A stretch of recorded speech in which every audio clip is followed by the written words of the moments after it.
আগে কার্যকর, এরপর নির্বাচন, শেষে সংবিধান সংশোধন বা অনুমোদন। নতুন পথরেখায় সংস্কার। 17 জুলাই 2025 দুপুর 1:11। ফারাহ মাসুম রাষ্ট্র সংস্কারে কার্যকর পরিবর্তনের জন্য অন্তর্বর্তী সরকার ও রাজনৈতিক দলগুলো রাজনৈতিক ঐকমত্যের ভিত্তিতে আগে সম্মত বিষয় কার্যকর। এরপর নির্বাচন এবং সব শেষে সংবিধান সংশোধন বা অনুমোদনের পথরেখা অনুসরণের চিন্তাভাবনা করা হচ্ছে। এই ভাবনা অনুসারে চলতি জুলাই মাসের মধ্যে সংস্কারের বিষয়ে রাজনৈতিক ঐকমত্য প্রতিষ্ঠা হবে। এরপর জুলাই সনদ ঘোষণা করা হবে। তারপর সংস্কারের মধ্যে যেসব বিষয়ে বিধি সংশোধন করলে চলবে, সেসব বিষয়ে বিধি প্রণয়ন বা সংশোধন করবে। আর যেসব বিষয়ে আইন প্রণয়ন বা সংশোধন প্রয়োজন হবে, সেসব বিষয়ে অধ্যাদেশ আকারে নতুন আইন বা সংশোধন জারি করা হবে। সাংবিধানিক পরিবর্তন বা সংশোধনের বিষয়গুলোও রাষ্ট্রপতি অধ্যাদেশ আকারে জারি করে তা কার্যকর করবেন আর সব শেষে ঐকমত্য অনুসারে নতুন সংসদ এগুলো অনুমোদন বা পাস করবে। বিশেষজ্ঞরা বলছেন, এই ধরনের দৃষ্টান্ত বাংলাদেশে এবং দেশের বাইরে অন্যান্য দেশেও রয়েছে। বিধি ও আইনগত সংস্কারের বাইরে বাংলাদেশে নির্বাচনকালীন সরকার, দ্বিকক্ষ আইনসভা ও আনুপাতিক বা মিশ্র নির্বাচন ব্যবস্থা বাস্তবায়নের বিষয়টি প্রধানত সামনে আসতে পারে। এসব বিষয় বাস্তবায়নের জন্য একটি কৌশলগত রোডম্যাপের কথা বিবেচনায় রাখা হয়েছে। বিবেচনা অনুসারে বাংলাদেশে রাজনৈতিক অস্থিরতা ও নির্বাচনকালীন আস্থার সংকটের প্রেক্ষিতে একটি অন্তর্বর্তী সমঝোতার ভিত্তিতে নির্বাচনকালীন সরকার গঠন, দ্বিকক্ষ সংসদ চালু এবং আনুপাতিক বা মিশ্র নির্বাচন ব্যবস্থা আংশিকভাবে কার্যকর করার বিষয় চূড়ান্ত হতে পারে। এই তিনটি সংস্কার দেশের রাজনৈতিক স্থিতিশীলতা, প্রতিনিধিত্বমূলক শাসন ব্যবস্থা এবং গণতান্ত্রিক বৈধতা নিশ্চিত করতে পারে। সংস্কারের এই পদক্ষেপগুলো 4টি ধাপে বাস্তবায়ন করা যেতে পারে বলে মনে করা হচ্ছে। এর মধ্যে প্রথম ধাপে রয়েছে রাজনৈতিক সমঝোতা ও অন্তর্বর্তী বাস্তবায়ন। এজন্য 1 থেকে 3 মাস সময় প্রয়োজন হতে পারে বলে মনে করা হচ্ছে। এই সময়ে জাতীয় সমঝোতা ঘোষণা, রাষ্ট্রপতির অনুমোদনক্রমে নির্বাহী আদেশ বা রুলস অব বিজনেসে অন্তর্বর্তী কাঠামোর বৈধতা প্রদান এবং নির্বাচন কমিশনের মাধ্যমে মিশ্র নির্বাচন পদ্ধতির খসড়া নীতিমালা তৈরি করা হতে পারে। এরপর দ্বিতীয় ধাপে অনুষ্ঠিত হবে এর অন্তর্বর্তীকালীন বাস্তবায়ন ও নির্বাচন। অন্তর্বর্তী সরকারের অধীনে জাতীয় নির্বাচন অনুষ্ঠিত হবে। রাজনৈতিক দলগুলো আনুপাতিক ব্যবস্থায় সম্মত হলে সে ব্যবস্থা অনুযায়ী অথবা প্রচলিত ও আনুপাতিকের সমন্বয়ে মিশ্র ব্যবস্থায় সম্মত হলে সে পদ্ধতি অনুসারে নির্বাচন এবং সংসদ গঠন হবে। এজন্য 4 থেকে 6 মাস সময় প্রয়োজন হতে পারে। তৃতীয় ধাপ হবে সাংবিধানিক অনুমোদন ও স্থায়ীকরণের সময়। এই ধাপে 7 থেকে 9 মাস সময় প্রয়োজন হতে পারে।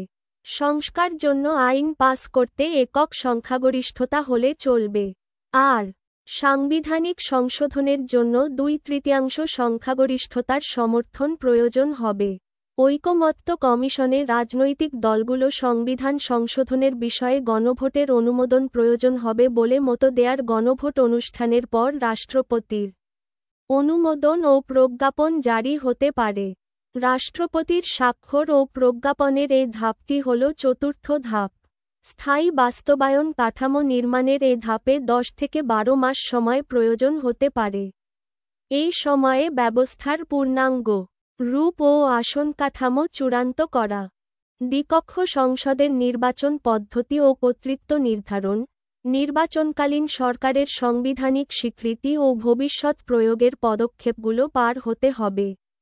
এক্ষেত্রে সাধারণভাবে রাজনৈতিক দলগুলোর আস্থার অভাব, সংসদে প্রয়োজনীয় সংখ্যাগরিষ্ঠতা অর্জনের অনিশ্চয়তা, সাংবিধানিক চ্যালেঞ্জ, হাইকোর্ট বা সুপ্রিম কোর্টে রিট, প্রশাসনিক ব্যয় ও দক্ষতার ঘাটতি চ্যালেঞ্জ হিসেবে আসতে পারে বলে ধারণা করা হয়। কিন্তু একটি সর্বদলীয় সংলাপের মাধ্যমে লিখিত ঐকমত্য হয়ে নির্বাচনের আগে অন্তর্বর্তী ব্যবস্থা কার্যকর করার ব্যাপারে দলসমূহের লিখিত অঙ্গীকার করলে এবং জাতীয় ও আন্তর্জাতিক পর্যবেক্ষকদের সম্পৃক্ত করে স্বচ্ছতা নিশ্চিত করার পাশাপাশি সংসদ গঠনের পর দ্রুত সাংবিধানিক সংশোধনী পাস করা গেলে এই ঝুঁকি ন্যূনতম হবে বলে বিশেষজ্ঞরা মনে করছেন। বিশেষজ্ঞদের মতে, আগে অন্তর্বর্তী বাস্তবায়ন, পরে সাংবিধানিক বৈধতার এ মডেল রাজনৈতিক বাস্তবতাকে সম্মান করে এবং ভবিষ্যৎ গণতান্ত্রিক স্থিতিশীলতার ভিত্তি তৈরি করতে পারে। ঐকমত্য কমিশনে গৃহীত ঐকমত্যের সিদ্ধান্ত বাস্তবায়নের প্রক্রিয়াটি নির্ভর করে কয়েকটি মূল উপাদানের ওপর, যার মধ্যে রয়েছে কমিশনের কাঠামো, তার আইনগত ভিত্তি, সংশ্লিষ্ট কর্তৃপক্ষের অংশগ্রহণ ও প্রতিশ্রুতি এবং বাস্তবায়নকারী সংস্থার সক্রিয়তা। এর একটি অংশের কাজ এর মধ্যে অতিক্রান্ত হয়েছে, বাকিটাও মসৃণভাবে পার হবে বলে ধারণা করা হচ্ছে। এক্ষেত্রে প্রথমত, ঐকমত্যের বৈধতা ও দলিলীকরণ বিষয়ে কমিশনে গৃহীত ঐকমত্যের সিদ্ধান্তগুলো লিখিতভাবে প্রণয়ন ও স্বাক্ষরিত দলিল হিসেবে সংরক্ষিত থাকবে। এই দলিল সরকার ও সংশ্লিষ্ট পক্ষগুলো কর্তৃক গ্রহণযোগ্যতা পেলে এটি বাস্তবায়নের ভিত্তি হিসেবে কাজ করবে। দ্বিতীয়ত, কমিশনের সুপারিশ, সিদ্ধান্ত সরকার গ্রহণ করলে মন্ত্রিসভা বা সংশ্লিষ্ট মন্ত্রণালয় তা প্রজ্ঞাপন আকারে জারি করতে পারে। এটি হলে সিদ্ধান্তটি আনুষ্ঠানিকভাবে কার্যকর বলে গণ্য হবে। তৃতীয়ত, ঐকমত্যের বাস্তবায়নে সংবিধান, আইন বা বিধি সংশোধনের প্রয়োজন পড়তে পারে। সেক্ষেত্রে সংসদে বিল পেশ করে তা পাস করাতে হবে। এটি একটি রাজনৈতিক ও আইনগত প্রক্রিয়া। চতুর্থত, বাস্তবায়নকারী সংস্থা নির্ধারণ করে প্রতিটি সিদ্ধান্ত বাস্তবায়নের জন্য নির্দিষ্ট মন্ত্রণালয়, দপ্তর বা কমিশন দায়িত্বপ্রাপ্ত হবে। এসব সংস্থা সময়সীমা, বাজেট ও কর্মপরিকল্পনা অনুযায়ী বাস্তবায়ন করবে। পঞ্চমত, মনিটরিং ও মূল্যায়ন ব্যবস্থা বাস্তবায়ন কতটা হচ্ছে, তা নিরীক্ষণের জন্য একটি পর্যবেক্ষণ কমিটি বা সেল গঠন করা হতে পারে। মিডিয়া ও নাগরিক সমাজও এ পর্যবেক্ষণে গুরুত্বপূর্ণ ভূমিকা রাখতে পারে। ষষ্ঠত, জনগণকে অবহিতকরণ ও স্বচ্ছতা ঐকমত্যের সিদ্ধান্তের ভিত্তিতে কোন কোন পদক্ষেপ নেওয়া হয়েছে, তা সংবাদ বিজ্ঞপ্তি, ওয়েবসাইট, সংসদীয় আলোচনার মাধ্যমে জনগণকে জানানো গুরুত্বপূর্ণ। এটি স্বচ্ছতা ও জবাবদিহি নিশ্চিত করে। চূড়ান্তভাবে গণভোট আয়োজন হওয়ায় দেশের সব মানুষ এ সম্পর্কে মতামত জানাতে পারবে।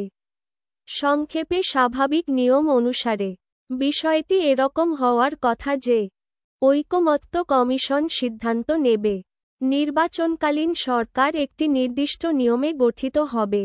এটি বাস্তবায়নের জন্য হয়তো সংবিধানে সংশোধনী আনতে হবে। এজন্য সংসদে বিল পাস করতে হবে। এরপর রাষ্ট্রপতির অনুমোদন নিতে হবে। তারপর প্রজ্ঞাপন জারি করতে হবে। এরপর নির্বাচন কমিশন সেই অনুযায়ী কার্যক্রম পরিচালনা করবে। কিন্তু বিবেচ্য ক্ষেত্রে অন্তর্বর্তী সরকার আগেই হয়ে গেছে। রাজনৈতিক ঐকমত্য অনুসারে জুলাই সনদ এ মাসেই হতে পারে। এই ঐকমত্যের ভিত্তিতে প্রয়োজনীয় বিধি প্রণয়ন এবং আইন ও সংবিধান সংশোধনীগুলো অধ্যাদেশ আকারে জারি করে কার্যকর করা হবে। আর সে অনুসারে নির্বাচন ও সংসদ গঠিত হবে। সংসদ আগের ঐকমত্যের সনদ অনুসারে সংবিধানের সংশোধনী ও আইন পাস করবে। পরে গণভোট এবং রাষ্ট্রপতির অনুমোদন ও প্রজ্ঞাপন জারি হবে। এভাবে আগের পদক্ষেপগুলো সাংবিধানিক বৈধতা লাভ করবে। উদাহরণ হিসেবে বলা যায়, যদি কমিশনের ঐকমত্য হয় যে নির্বাচনের সময় একটি নির্দলীয় তদারকি সরকার গঠিত হবে, তবে সংবিধানের ৫৮ ধারা সংশোধন প্রয়োজন হবে। সংসদে বিল আনতে হবে এবং ২/৩ ভোটে তা পাস করতে হবে। প্রসঙ্গত উল্লেখ্য, সংসদীয় পদ্ধতির মাধ্যমে বাংলাদেশে আইন বা সংবিধান পরিবর্তন করতে সংসদে বিল উত্থাপন পাশকৃত হলে রাষ্ট্রপতির সম্মতির পর গেজেট আকারে প্রকাশ করতে হয়। এটি তখন একটি আইনগত ও বাধ্যতামূলক সিদ্ধান্তে রূপ নেয়। প্রশাসনিক বাস্তবায়ন ও আমলাতান্ত্রিক প্রস্তুতি শেষে আইন পাশের পর সংশ্লিষ্ট মন্ত্রণালয় ও দপ্তর, যেমন আইন নির্বাচন কমিশন, জনপ্রশাসন মন্ত্রণালয়, স্বরাষ্ট্র মন্ত্রণালয়, তা বাস্তবায়ন করে। বাজেট, জনবল, নির্দেশিকা সব ধরনের বাস্তবায়নের অংশ হবে। মনিটরিং ও নাগরিক পর্যবেক্ষণ বাস্তবায়ন পর্যায়ে নাগরিক সমাজ, গণমাধ্যম ও স্বতন্ত্র পর্যবেক্ষক দল গুরুত্বপূর্ণ ভূমিকা রাখবে। নির্দলীয় বা সহায়ক নির্বাচনকালীন সরকারের প্রস্তাব বাস্তবায়নের ধাপ অনুসারে সংবিধানের ৫৮ খ ৫৮ চ ধারা পুনঃস্থাপন, সংশোধন প্রয়োজন হবে। এরপর সংসদে সাংবিধানিক সংশোধনী বিল উত্থাপন ২/৩ সংখ্যাগরিষ্ঠতা দিয়ে পাস করতে হবে। রাষ্ট্রপতির অনুমোদন ও প্রজ্ঞাপন হবে। এক্ষেত্রে রাজনৈতিক শর্ত হল সরকার ও সংশ্লিষ্ট সকলকে রাজনৈতিক সমঝোতায় পৌঁছাতে হবে। তা না হলে এটি বাস্তবায়ন করা যাবে না। দ্বিকক্ষ আইনসভার ক্ষেত্রে একইভাবে ধাপগুলো পার হতে হবে। বর্তমানে বাংলাদেশে একটি মাত্র আইনসভা রয়েছে, জাতীয় সংসদ, এককক্ষীয়। দ্বিকক্ষ ব্যবস্থা মানে দুটি সংসদীয় কক্ষ, উপর কক্ষ, সেনেট বা জাতীয় পরিষদ, এবং নিম্নকক্ষ বর্তমান জাতীয় সংসদ। এটি বাস্তবায়নের জন্য সংবিধানে নতুন অধ্যায়, অনুচ্ছেদ সংযোজন প্রয়োজন হবে। সংসদে সাংবিধানিক সংশোধনী বিল উত্থাপন ২/৩ সংখ্যাগরিষ্ঠতা দিয়ে পাস করতে হবে। এরপর রাষ্ট্রপতির অনুমোদন ও প্রজ্ঞাপন জারি হবে। নতুন কক্ষ গঠনের জন্য আইন, নির্বাচন পদ্ধতি ও সাংবিধানিক ক্ষমতা নির্ধারণ করতে হবে। কাঠামো নির্ধারণের প্রশ্নে উপরকক্ষের সদস্য নির্বাচিত হবে, না মনোনীত হবে, এর মেয়াদ, ক্ষমতা, ভূমিকা কী হবে, এই সব বিষয়ে সিদ্ধান্ত রাজনৈতিক ও পলিসি আলোচনার মাধ্যমে নির্ধারণ করতে হবে। আনুপাতিক বা মিশ্র নির্বাচন ব্যবস্থার ক্ষেত্রেও প্রায় একই ধরনের পদক্ষেপ নিতে হবে। বর্তমানে বাংলাদেশে first past the post FPTP ব্যবস্থা চালু আছে, যার আওতায় একটি আসনে যে বেশি ভোট পায় সে জয়ী হয়। আনুপাতিক ব্যবস্থায় ভোটের শতকরা অনুপাতে দলগুলোর আসন বরাদ্দ হয়। এটি চালু হলে সংসদে বিচিত্র মতাদর্শ ও ছোট দলগুলোর অংশগ্রহণ বাড়বে। আর মিশ্র ব্যবস্থা হলে সংসদের কিছু আসন প্রচলিত এবং কিছু আসন আনুপাতিক পদ্ধতিতে নির্বাচিত হতে পারে। এই ব্যবস্থা বাস্তবায়নের জন্য নির্বাচনী আইন বা আরপিও এবং সংবিধান দুটিই সংশোধন করতে হবে। এজন্য সংসদে বিল উত্থাপন ও ২/৩ ভোটে পাস করতে হবে। নির্বাচন কমিশন নতুন নির্বাচনী নকশা তৈরি করবে। পিআর তালিকা প্রণয়ন ও দলীয় প্রার্থী মনোনয়ন পদ্ধতি নির্ধারণ করবে। বিশেষজ্ঞদের মতে পুরো আনুপাতিক ব্যবস্থায় না গিয়ে প্রথমবারের মতো মিশ্র পদ্ধতি পরীক্ষামূলকভাবে প্রয়োগ করা যেতে পারে। বস্তুত বাংলাদেশে এই তিনটি সংস্কার বাস্তবায়নের জন্য সাংবিধানিক সংশোধন প্রয়োজন। এক্ষেত্রে রাজনৈতিক চ্যালেঞ্জ নির্বাচনকালীন সরকার প্রতিষ্ঠায় সংবিধান সংশোধন ও রাজনৈতিক সমঝোতা। ১০০ নারী আসন এবং সেগুলো কোন পদ্ধতিতে পূরণ হবে সেটি চূড়ান্ত হলে একই পদ্ধতিতে বাস্তবায়ন করতে হবে। বাংলাদেশের সাংবিধানিক কাঠামো অনুসারে সংবিধানই দেশের সর্বোচ্চ আইন। আর্টিকেল ৭ সংবিধানের বাইরে বা পরিপন্থী কিছু রাষ্ট্রপতির আদেশেও কার্যকর নয়, যদি তা সংসদে অনুমোদিত না হয়। অতএব নির্বাচনকালীন সরকার, পিআর বা দ্বিকক্ষ সংসদ সংক্রান্ত কোনো ব্যবস্থা কার্যকর করতে হলে তা আগে থেকে অথবা পরে অনুমোদনের মাধ্যমে সাংবিধানিকভাবে বৈধ হতে হবে। আর বিশেষ রাজনৈতিক সংকটে সম্ভাব্য তিনটি বিকল্প পথ, রাজনৈতিক উপায় রয়েছে বলে বিশেষজ্ঞরা মনে করেন। প্রথমত, রাজনৈতিক সমঝোতায় অন্তর্বর্তীকালীন রাজনৈতিক চুক্তি ও রুল অব বিজনেসের মাধ্যমে প্রশাসনিক বাস্তবায়ন। অস্থায়ী রাজনৈতিক দলগুলো একটি জাতীয় সমঝোতা ঘোষণা দিতে পারে, যেখানে নির্বাচনকালীন সরকার বা পিআর পদ্ধতি সাময়িকভাবে প্রয়োগের ঘোষণা থাকবে। এটি রাষ্ট্রপতির রাজনৈতিক পরামর্শে বা নির্বাহী আদেশে সাময়িকভাবে চালু হতে পারে।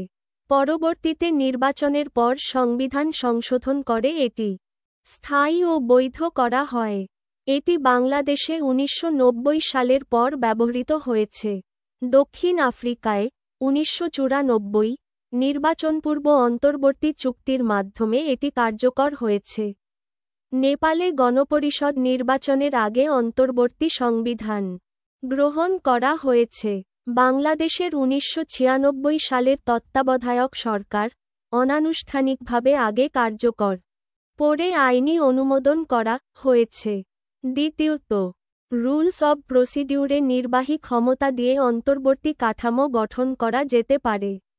মন্ত্রিপরিষদ বিভাগ ও জনপ্রশাসন মন্ত্রণালয় যৌথভাবে রাষ্ট্রপতির অনুমতিক্রমে নির্বাচনকালীন প্রশাসনের জন্য বিশেষ নির্বাহী কমিটি গঠন করতে পারে। এতে প্রধান নির্বাচন কমিশনের পরামর্শে দায়িত্ব ভাগাভাগি করা যায়। উদাহরণ হিসেবে, নির্বাচনকালীন সময়ে সচিবদের অধীনে প্রশাসন পরিচালিত হয়, যার জন্য আলাদা আইন ছাড়াও আচরণবিধি প্রণয়ন করা হয়। তৃতীয়ত, বিদ্যমান সংবিধানের মধ্যেই গ্রহণযোগ্যতা তৈরি করে সংবিধান সংশোধন ছাড়াই একটি সহায়ক সরকার মডেল তৈরি করতে পারে। একে প্রশাসনিক নির্দেশিকা বা মন্ত্রিপরিষদ নির্দেশনার মাধ্যমে কার্যকর করে। নির্বাচন শেষে সংবিধানে যুক্ত করে স্থায়ীকরণ করা যায়।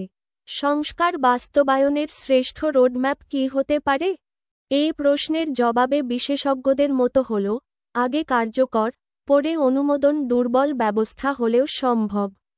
যদিও আগে আইনি অনুমোদন, পরে কার্যকর করা নিরাপদ, সম্ভব এবং টেকসই।